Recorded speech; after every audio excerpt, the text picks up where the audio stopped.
আলহামদুলিল্লাহ والصلاة والسلام على من لا نبي بعده وعلى آله وأصحابه أجمعين। সংগ্রামী বন্ধুগণ, প্রিয় সাংবাদিক ভাইরা, আইন শৃঙ্খলায় নিয়োজিত সদস্যবৃন্দ, একান্ত প্রিয় উপস্থিতি, প্রিয় ঢাকাবাসী, আসসালামু আলাইকুম ওয়া রাহমাতুল্লাহি ওয়া বারাকাতুহু। প্রিয় বন্ধুগণ, এই বিক্ষোভ সমাবেশ অনুষ্ঠিত হচ্ছে।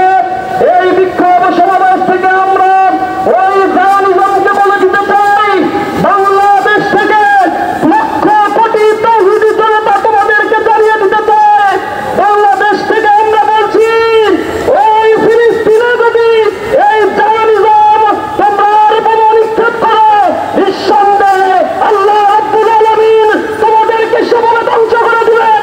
যেভাবে আবাবিল পাখি তাকে প্রেরণ করে আপনার বাহিনীকে ধ্বংস করে দিয়েছিলেন।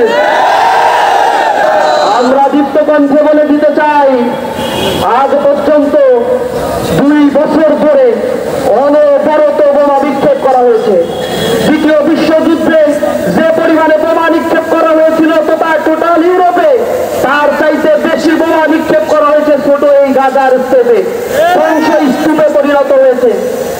বাঁচার জন্য জন্মগ্রহণ করি না, সুতরাং হত্যা যজ্ঞ চালিয়ে মুসলমানদেরকে তাদের ভূমি থেকে বিতাড়িত করা সম্ভব নয়। অচিরেই তোমাদেরকে এই ভূমি ছাড়তে হবে। আমরা দেখেছি নিকৃষ্টভাবে ঈদের দিন, পবিত্র দিনে তারা বোমা হামলা করে শত শত মানুষকে তারা শহীদ করেছে। আমরা এর তীব্র নিন্দা এবং প্রতিবাদ জানাই। আমরা বলতে চাই, ইসরায়েল কোন রাষ্ট্র নয়, it's not a state, it's a terrorist community.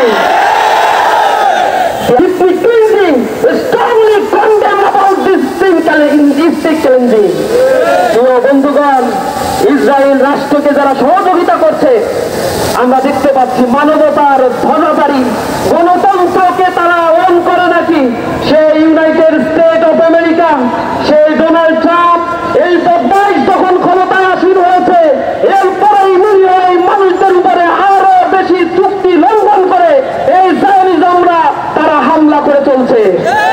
তারা ডেমোক্রেসির কথা বলে। আমাদের প্রতিষ্ঠাতা তিনি বলেছিলেন, আমরা ছোটবেলায় জানতাম যে শুধুমাত্র মধ্যে এই পৃথিবীর এই জায়গাটিতে, মধ্যপ্রাচ্যের মধ্যে গাজাই শুধু অনিরাপদ রয়েছে, গাজাই শুধু অন্যের দখলে রয়েছে।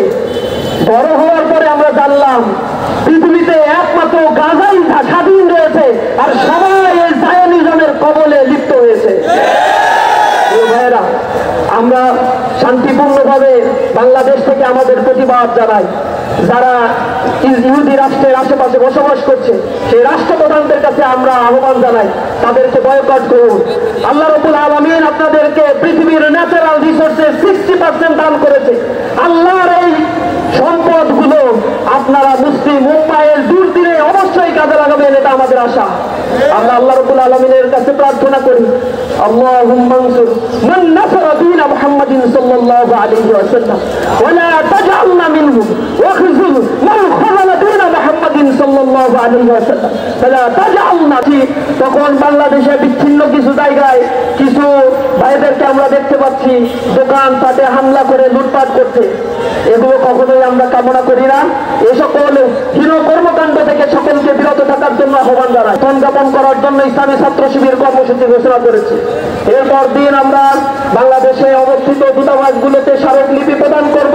তাদের কাছে আমরা আহ্বান জানাবো প্যালেস্টাইনের মানুষের পাশে দাঁড়ানোর জন্য। তাদের খাদ্য সংগ্রহ, তাদের সাধ্যের স্বাভাবিক প্রবাহ যেন ঠিক থাকে। এই রাষ্ট্রকে আবার পুনর্গঠন করার জন্য মুসলিম উম্মাহের কাছে আমরা উদাত্ত আহ্বান জানাবো। এরপর দিন আমাদের জেলা ভিত্তিক প্রতিটি জেলা শহরে মাস গ্যাদারিং প্রোগ্রাম রয়েছে। আমরা প্রতিটি জেলা শহর থেকে প্রতিবাদের ঝড় উঠাবো ইনশাআল্লাহ। আগামী 12 তারিখ আপনারা জানেন বাংলাদেশের আলেম শ্রেণী, বিভিন্ন শ্রেণী পেশার মানুষেরা এক বিক্ষোভ গণ অবস্থান কর্মসূচি ঘোষণা দিয়েছে। আমরা তাতে পূর্ণ সমর্থন জ্ঞাপন করছি। আমরা এক ঐতিহাসিক জমায়েত করতে যাচ্ছি বাংলাদেশে। সারা পৃথিবীর এই জমায়েত দেখে ইনশাআল্লাহ তারা বুঝতে পারবে মুসলিমরা এই ফিলিস্তিনের ইস্যুতে, আল আকসা আল কুদসের ইস্যুতে আমরা ঐক্যবদ্ধ রয়েছি।